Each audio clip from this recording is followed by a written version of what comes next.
Hi everyone, అందరూ ఎలా ఉన్నారు? బాగున్నారండి. Welcome to Vijay cooking channel.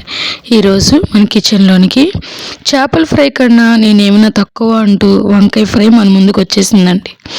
ఈరోజు మనం చేయబోయేది వంకాయ ఫ్రై అండి. ఇది చాలా టేస్టీగా ఉంటుంది. సేమ్ ఫిష్ కర్రీకి మించి ఉంటుందండి. ముందుగా వంకాయలను తీసుకొని 4 పక్కలా కట్ చేయండి. లోపల ఏమైనా అతిథులు ఉన్నారేమో ఒకసారి చెక్ చేసుకోండి.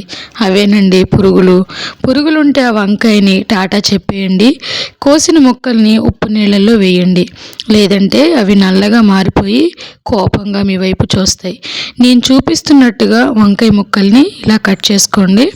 ముందు ఇలా అడ్డంగా మనం చేప ముక్క షేప్లో కట్ చేసుకొని ఇలా లైట్గా పూర్తిగా కట్ అవ్వకుండా మనం సన్నగా షేప్ ఇవ్వాలండి. అలాగా క్రాస్ షేప్ ఇవ్వాలి.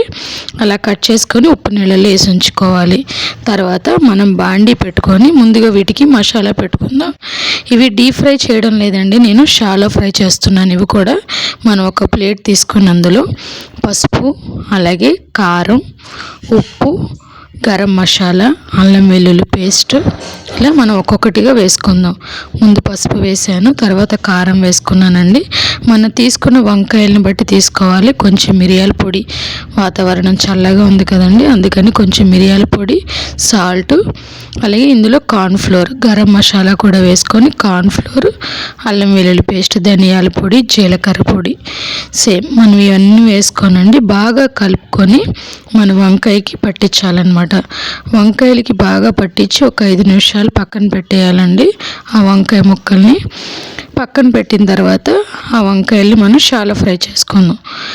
స్టవ్ వెలిగించి ప్యాన్ పెట్టుకొని దాని మీద కొంచెం ఒక 2 కప్స్ ఆయిల్ వేసుకొని ఆయిల్ వేసిన తర్వాత ఆయిల్లో ఈ వంకాయల్ని మనం కలిపి పెట్టుకున్న మసాలా పెట్టింది ఒక్కొక్కటి కూడా మనం చక్కగా ఫిష్ అయితే ఎలా అయితే మనం పెనం మీద కాల్చుకుంటామో అలాగా ఆయిల్లో కాల్చుకోవాలండి. చాలా బాగుంటుంది టేస్టీగాను. ఈ వంకాయ చూస్తున్నారు కదా, మనం మెల్లగా కాల్చాలండి. మెల్లగా దాని మీద వేసి తిప్పేటప్పుడు కొంచెం స్లోగా మనం చేప ముక్కకి ఎంత జాగ్రత్త తీసుకుంటామో వీటికి కూడా అంతే జాగ్రత్త తీసుకుంటూ చక్కగా అటు ఇటు కూడా తిప్పుతూ కాల్చుకోవాలి. చక్కగా క్రిస్పీగా లోపల జ్యూసీగా మెత్తగా ఉంటుందండి. చాలా చాలా టేస్టీగా ఉంటుంది. సేమ్ మనం ఫిష్ ఫ్రై ఎలా ఉంటుందో ఇది కూడా సేమ్ అదే టేస్ట్ వస్తుంది. అంతేనండి, లాస్ట్గా చివరిగా ఈ రెసిపీ రెడీ అయిపోయినట్టేనండి. వంకాయలు మెత్తపడ్డాక మనం ముందుగా రెడీ చేసుకున్న కొత్తిమీర, కట్ చేసుకున్నాం కొత్తిమీరని దాని మీద వర్షంలా కురిపించండి. వంకాయకి ఆ కొత్తిమీర అతుక్కుపోయి మేడ్ ఫర్ ఈచ్ అదర్ లాగా తయారైపోతాయండి.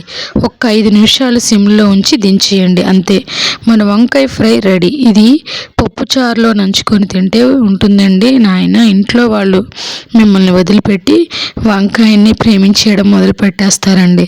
అది మాత్రం కన్ఫామ్. వెంటనే ఈ రెసిపీని ట్రై చేసేయండి. మరి మీ అందరికీ కూడా ఈ రెసిపీ నచ్చినట్టయితే లైక్ చేసి, షేర్ చేసి, కామెంట్ చేయండి. Please subscribe my channel. Thank you so much.